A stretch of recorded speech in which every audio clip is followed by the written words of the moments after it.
আল্লাহ রাব্বুল আলামিন ইব্রাহিম আলাইহিস সালামকে একাই একজন উম্মাহ বলেছেন, কিন্তু আমরা নবী মুহাম্মদ সাল্লাল্লাহু আলাইহি ওয়াসাল্লামের উম্মাহ। আমাদের ক্ষেত্রে উম্মার ডেফিনেশনটা কি আসলে? আমাদের ক্ষেত্রে কি উম্মাহ বলতে একজন ব্যক্তিকে বোঝায় না একটা জাতিকে বোঝায়? আল্লাহ পাক কিন্তু কোরআনে বলেছেন, ইন্না ইব্রাহিমা কানা উম্মাতান ওয়াহিদা। ইব্রাহিম আলাইহিস সালাম একাই একটা উম্মাহ ছিলেন। এটা আমরা সিরাতের আদলে দেখি যে নবী মুহাম্মদ সাল্লাল্লাহু আলাইহি ওয়াসাল্লাম, সাহাবায়ে কেরাম রাদিয়াল্লাহু আনহুম আজমাইন, তারা সকলে একসাথে মিলে একটা জাতি গঠন করেছিলেন, যে জাতিটা আস্তে আস্তে পুরো বিশ্বকে নেতৃত্ব দিয়েছে এবং সেই মক্কা থেকে শুরু করে মদিনা হয়ে পুনরায় মক্কা বিজয়ের মধ্য দিয়ে পরবর্তী প্রায় 1200 থেকে 1250 বছর এই উম্মাহ বিশ্ব শাসন করেছে। আমাদের উম্মার ডেফিনেশনটা ব্যক্তিকেন্দ্রিক নয়। আমাদের আখেরি নবী মুহাম্মদ সাল্লাল্লাহু আলাইহি ওয়াসাল্লামের উম্মার ডেফিনেশনটা অনেক ব্যাপক। উম্মাহ বলতে তো আমাদের পুরো মুসলিম উম্মাহকে বোঝানো হয়। আমরা পুনর্গঠন চাচ্ছি কোন জায়গার? পুরো মুসলিম উম্মার, নাকি শুধু বাংলাদেশের, নাকি বাংলাদেশ সহ ভারতীয় উপমহাদেশের, নাকি মধ্যপ্রাচ্যের, না পুরো বিশ্বের? এখানে উম্মাহ কনসেপ্টটা অনেক অনেক ডিপ, অনেক ব্যাপক, অনেক গভীর। আর সত্যি কথা বলতে পুরো উম্মার ইসলাহ, পুরো উম্মার সংশোধন এখন ব্যক্তির উপর এককভাবে ফলাফলযোগ্য নয়। এটা পুরো উম্মা কেন্দ্রিক যেহেতু ফিকির, অতএব উম্মার প্রত্যেকটা জায়গার মানুষদেরকেই এই ফিকিরটা করতে হবে।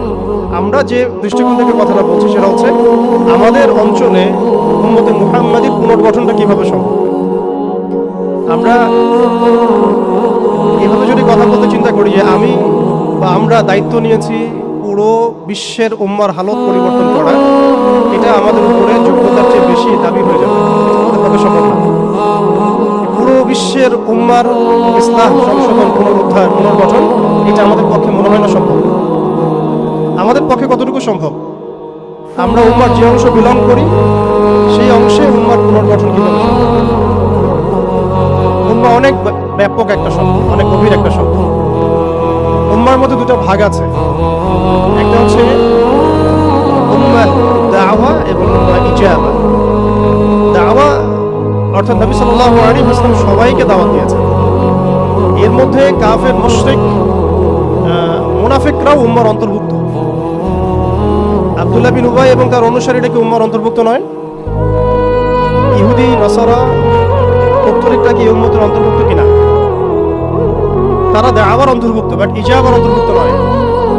ইজাবা কারা? যারা মুহাম্মদ সাল্লাল্লাহু আলাইহি ওয়াসাল্লাম যে দাওয়াতটা দিয়েছেন, আমরা দরুদ পড়ব সাল্লাল্লাহু আলাইহি ওয়াসাল্লাম, সেই দাওয়াতটা যারা কবুল করেছেন তারা উম্মতে ইজাবা। এর মধ্যে আমরা পড়ছি। এখন উম্মতে ইজাবার সংখ্যা আমাদের এখানে কোটি কোটি কোটি কোটি সারা বিশ্বে। এখন এমন একটা অবস্থা আমরা এসেছি যে পুনর্গঠনের প্রশ্ন উঠছে। তাহলে আমরা একটু খেয়াল করি যে উম্মার পুনর্গঠনটার প্রশ্নটা কেন উঠছে। এক নম্বর কথা, উম্মাহ কি এটা তো আমরা বুঝতে পারলাম, এবং উম্মার আমরা কোন অংশ এটা বুঝতে পারলাম। পরিপূর্ণ উম্মার ইসলাহ সংশোধন আমাদের এককভাবে একার পক্ষে সম্ভব না, এটাও বুঝলাম। তবে আমাদের আঞ্চলিকভাবে উম্মার যে অংশ, আমরা এই অংশটুকু ইসলাহ সংশোধন, পুনর্গঠন, পুনরুজ্জীবন, এগুলো আমাদের দ্বারা সম্ভব। আর পরের প্রশ্ন হচ্ছে যে দ্বিতীয় শব্দটা, যে পুনর্গঠন, উম্মাহকে পুনরুজ্জীবিত করা, উম্মার হারানো গৌরব ফিরিয়ে আনা, এই প্রসঙ্গটা আসছে কেন? এই প্রসঙ্গটা কেন আসছে? তার মানে আমরা নিজেরাই সংজ্ঞায়িত করে ফেলেছি যে উম্মার অবস্থা আগের মতো ভালো নাই। এটা আমরা স্বীকার করেছি, এটা আমরা সবাই বুঝতেও পারছি। এই কারণে আলোচনাগুলো আসছে, আলোচনাগুলো আসার প্রেক্ষাপট তৈরি হচ্ছে, বা আমরা টপিকগুলো নির্ধারণ করছি যে উম্মার পুনর্গঠন প্রয়োজন, পুনরুজ্জীবন প্রয়োজন, পুনর্জাগরণ প্রয়োজন। তার মানে আমরা আগের হালতে নাই।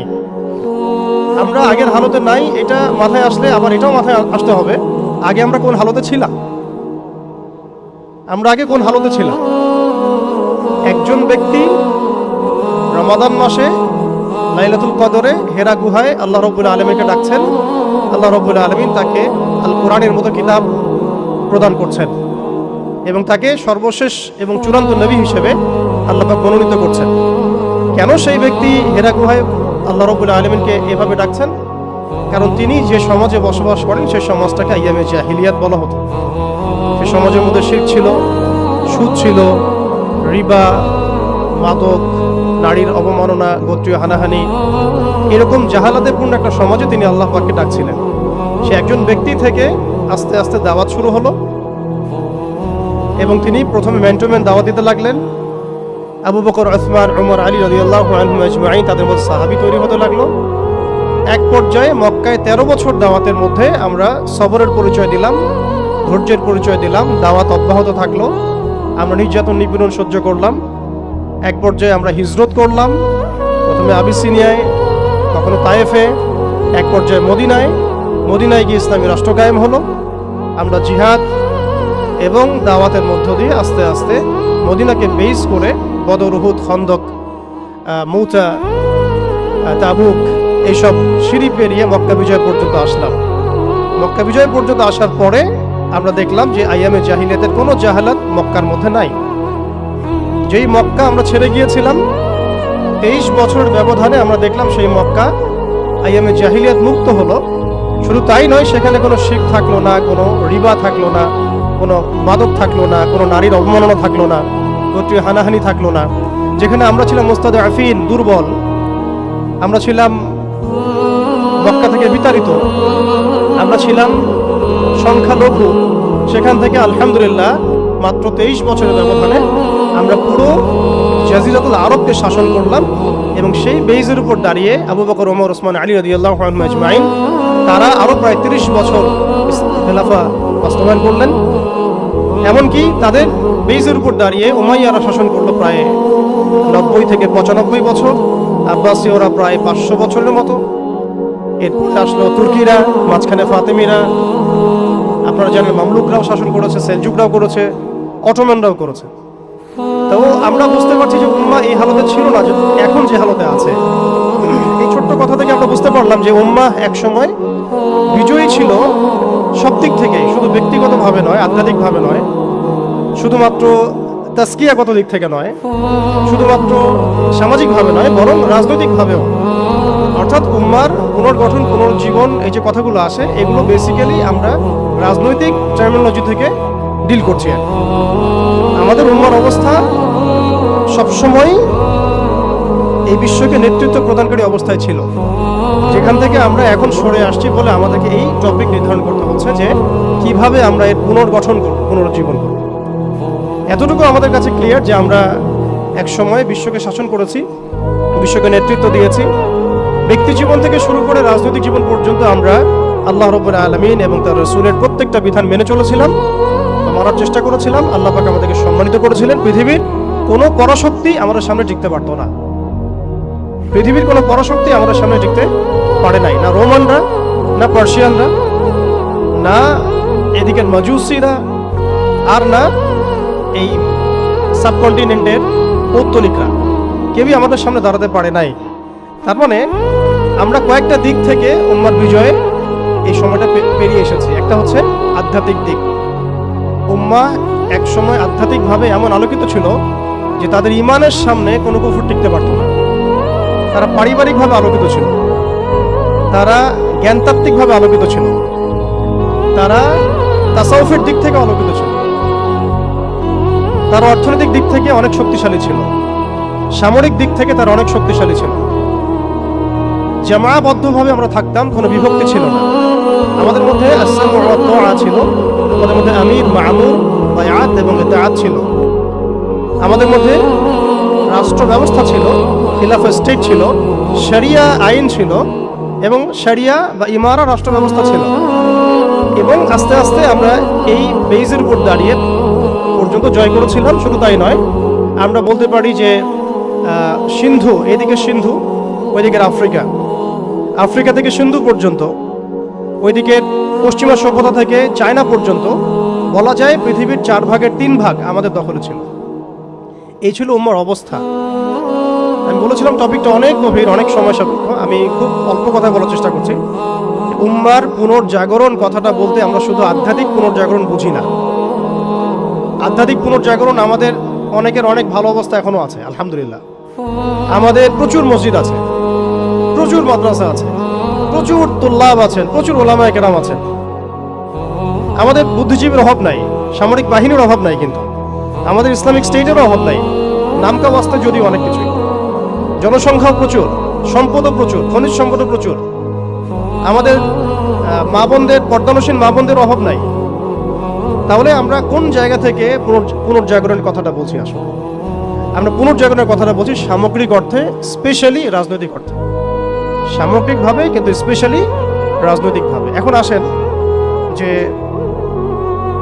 কিভাবে সম্ভব এই হারানো ঐতিহ্য গৌরব ফিরিয়ে আনা, এটাই মূল কথা। আসলে আমাদের মানে অনেক আলোচনা, কিন্তু মূল কথা কিন্তু অল্প হবে। মানে আসলে কিভাবে পসিবল সেই জায়গা থেকে ফিরিয়ে আসে। এখন আচ্ছা, এখন এতক্ষণ তো বললাম আমরা কোথায় ছিলাম, এখন ওই জায়গা থেকে আমরা কোথায় আসছি এটা একটু বলি, তারপরে বুঝবো ইনশাআল্লাহ ওই জায়গা থেকে আমরা কোথায় আসছি। আসলে এখন আমি একটু আগে বললাম যে আমাদের প্রচুর মসজিদ আছে, মাদ্রাসা আছে, সবকিছু আছে, এটা সত্য। ইসলামের স্বর্ণযুগে যতগুলো ইউনিভার্সিটি ছিল না, আমাদের ঢাকা শহরে গাজীপুরে তার চেয়ে বেশি ইউনিভার্সিটি আছে। ইসলামের স্বর্ণযুগে আমাদের জনসংখ্যা যত ছিল না, আমাদের এখন জনসংখ্যা তার চেয়ে অনেক বেশি। আমাদের মিডিয়া, প্রযুক্তি, আমাদের অস্ত্রশস্ত্র, আমাদের রাষ্ট্র, সবকিছু অনেক বেশি। কিন্তু কোন জায়গা থেকে পিছিয়ে আসছি, আমরা কোন জায়গায় আছি, এটা ডিল করতে হবে। এবং ডিলিংসটা এক্সটার্নাল অবজারভেশন দিয়ে করলে হবে না, ইন্টারনাল অবজারভেশন দিয়ে করতে হবে। খিদির আলাইহিস সালামের মতো বাহ্যিকভাবে অনেক কিছু মনে হবে, অনেক ইসলামিক দল আছে, অনেক মুসলিমদের সংখ্যা অনেক, একটু আগে বললাম মসজিদ মাদ্রাসা সবকিছু অনেক বেশি, সবই ঠিক আছে। কিন্তু ইন্টারনালি আমাদের কিছু বিষয় দেখতে হবে। ইন্টারনালি কি নাই আমাদের মধ্যে? এক নাম্বার, ইন্টারনালি সেই রাজনৈতিক বৈশ্বিক ক্ষমতা আমাদের হাতে নাই, প্রথম কথা। এবং এটা আমাদের জন্য লজ্জা। একটা সময় ছিল যখন আমরা এগুলো সব হাসিল করেছিলাম, প্রথমে তারা আমাদের কাছ থেকে যেটা কেড়ে নিয়েছে তা হচ্ছে রাজনৈতিক ক্ষমতা। তারা আমাদের কাছ থেকে প্রথমে ব্যক্তি জীবনে ধর্মের স্বাধীনতায় হস্তক্ষেপ কেউ করেনি। কুফাররা, জায়নিস্টরা, কাফের, ফাসেক, মুশরিক, মুনাফিক, এদের যে ঐক্য জোট ছিল, তারা প্রথমে আঘাত করেছিল আমাদের খিলাফায়। তারা প্রথমে আমাদের ব্যক্তি জীবনে এসে আঘাত করেন, নামাজ পড়তে পারবা না, পর্দা করতে পারবা না, গরুর গোশত নিয়ে হাঁটতে পারবা না, দেখলেই পিঠায় মেরে ফেলবো, এই জায়গায় তার আগে আঘাত করেনি আমাদেরকে।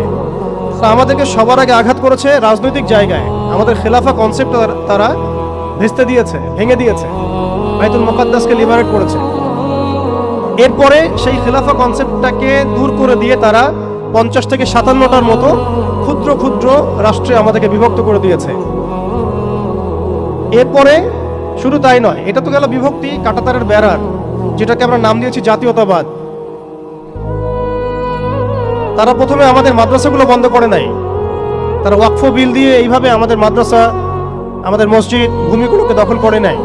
তারা প্রথমে আমাদের রাজনৈতিক ক্ষমতাটাকে কেড়ে নিয়েছে, খিলাফা কনসেপ্টটাকে ডিস্ট্রয় করেছে। এরপরে 57টার মতো টুকরা টুকরা রাষ্ট্রে আমাদেরকে ভাগ করেছে।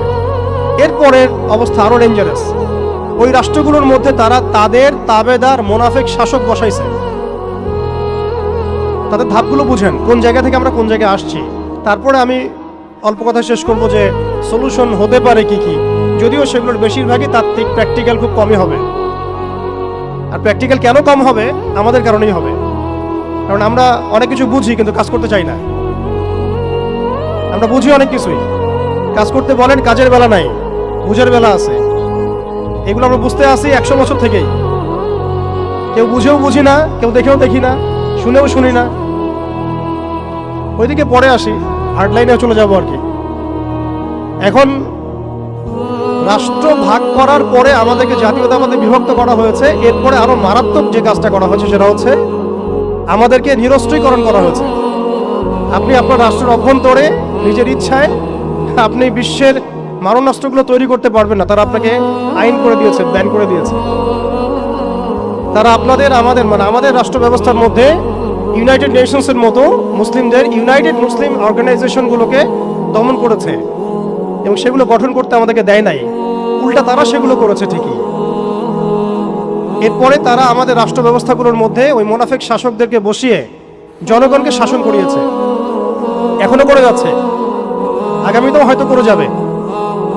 আমরা সবই বুঝি, কিন্তু আমাদের চিন্তাগুলো কেন জানি মসজিদ পর্যন্ত সীমাবদ্ধ হয়ে যাচ্ছে। এরপরে যেটা হয়েছে আরো মারাত্মক, ওই রাষ্ট্রগুলোর মধ্যে তারা 5টা, আমি বলি দেবতা, 5 দেবতা ঢুকিয়ে দিয়েছে। 5 দেবতা কি? আগে ছিল 4 দেবতা, লাত, উজ্জা, হুবল আর মানাত। লাত, উজ্জা, হুবল আর মানাত নিশ্চয়ই পড়েছেন আপনারা সিরাতের মধ্যে। এগুলো ছিল আবু জেহেল, আবু লাহাবদের দেবতা। তারা কিন্তু এই দেবতাগুলোর পূজা করত আল্লাহকে পাওয়ার জন্যই।